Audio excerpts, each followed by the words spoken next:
Okay, so hello everybody, this is Toys R Us. I have the incredible pleasure again of being here with Evan from the Hasbro design team. Hello, Ross. Yeah, so you'll have to excuse the background noise and also maybe the audio quality, but there were 68,000 people here. Yeah. So it's very loud. Darth Vader's just arrived typically as well. Yeah. But obviously we're going to take this opportunity to try and get an interview done. So again, huge thank you for this. Okay. Before we get started on some of the questions that we've had lots of this weekend, as you can probably see in front of us, we've got a whole host of prototypes. Yeah. I think it would be very beneficial and including very interesting if you to explain some of them to us, please. Yeah, sure. So we wanted to bring some of these to show everybody like what it's like behind the curtain on like how a Transformer toy is actually made. So what we have here is like a PTO prototype.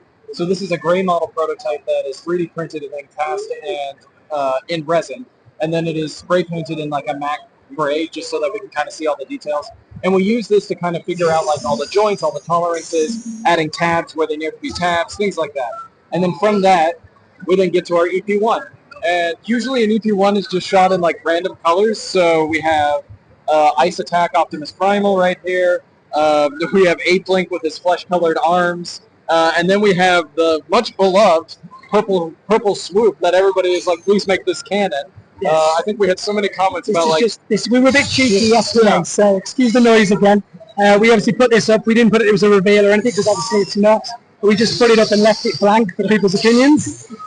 And everybody came back with, we have to make this. Yeah. This has to be a thing, and of course, Shattered Glass fits it perfectly because it is Decepticon purple. It is a perfect Decepticon purple. Just perfect. But yes, so this is an EP1, this is an Engineer Pilot 1, and then we have an EP2, and this is our first shot of it in color. And then this is usually when we're checking deco, checking mold breaks, and then after this is when we get like a package sample, and that is an FEP. That is our final engineering pilot. But yeah, that's essentially the steps in how a Transformer toy comes to be.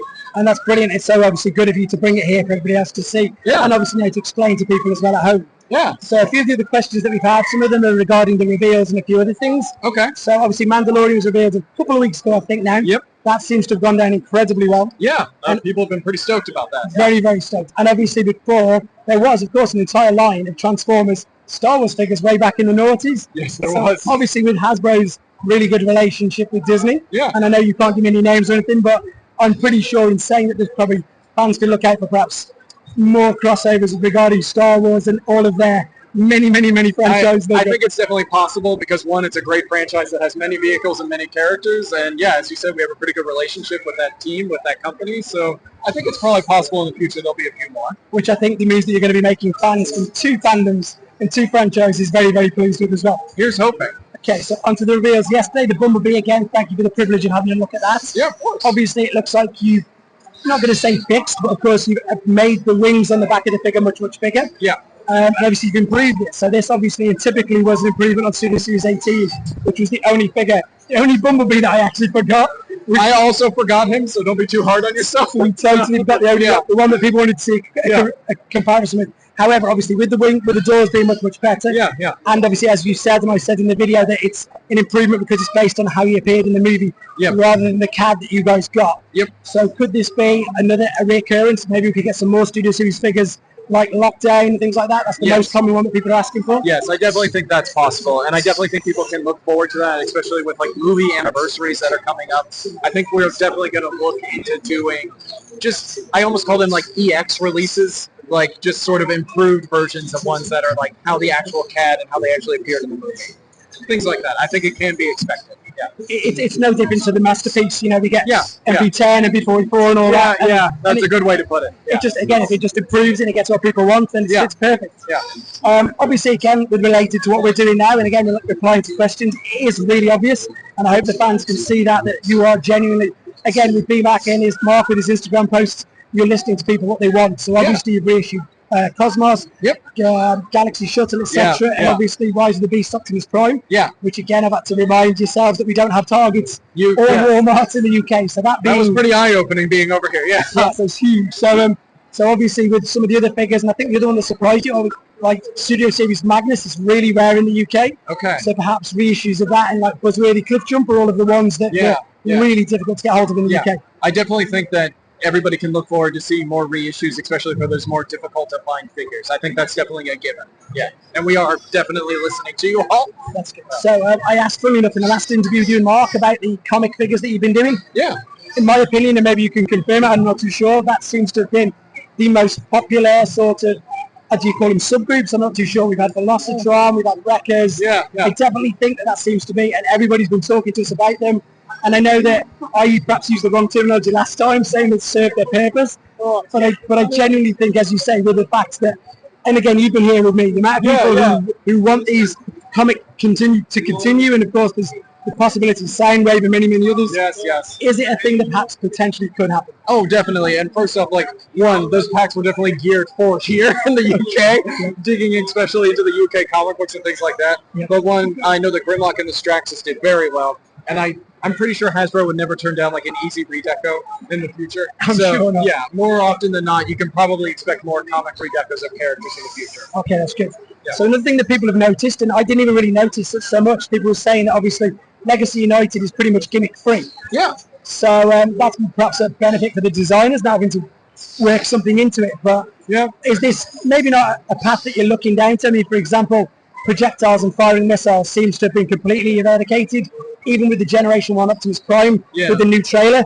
There's obviously no way that you can fire them. I mean, I know there's health and safety in different countries, but do you think it's the slowly decline of gimmicks or not needing them, maybe not anymore? Well, I guess we kind of look at the Legacy line and the Studio Series 86 line as just being good, solid action figures. They are like our Marvel Legends. They are like our Star Wars Black Series, right? Okay. They are first and foremost just good action figures first. Yeah. We still obviously do gimmicks, but they're more in the kids line of things.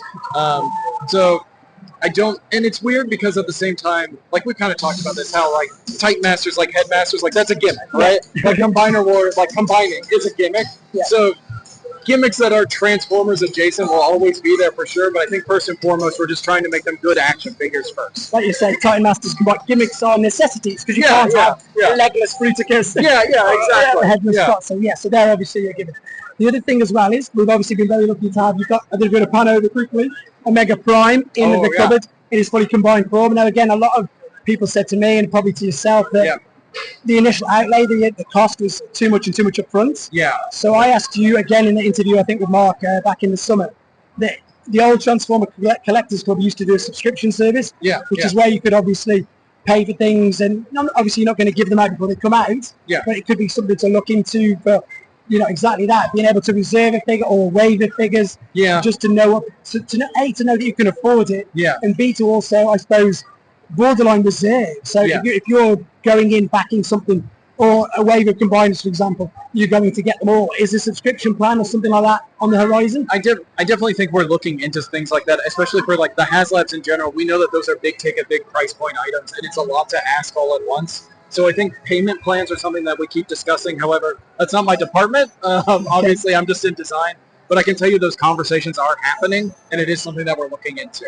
So. Great. Okay, so one quick last one, and it's got a little bit of what's literally just happened. Probably not by the time this goes live, but there's a little reoccurring theme. There's only two, but I've noticed it. That means a pattern. A pattern, yeah. So obviously with Menasor, we had Motormaster, which was a commander. Okay. And now with Devastator, we've got a commander class. Yeah. So it seems that the ongoing occurrence pattern would be that for every combiner, that we would perhaps get a commander class, which would again make perfect sense. Yeah. To be able to complete the combiner. So is this something that perhaps is going to continue with the other combiners that we all desperately want? I mean, without confirming that more combiners are coming. Of course, no more. I definitely think we have found a system that works for combiners to make sure that they have everything that they need to be strong and posable and playable.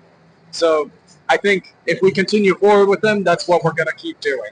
That makes perfect sense. I guess that's how we're going to put it. No, it makes sense, because as you say, because then you can either have accessories or combining parts or whatever's needed. Makes perfect sense. That's amazing. Thank you ever so much again for your time. We both needed here helping me with the booth all weekend. We both nearly lost our voices. Yes, many times. And I'm sure there was many questions that we missed out, but as ever, please leave a comment. I'll do my best to relay it back to the team. And as always, guys, thank you very much for watching. Yeah. Take care.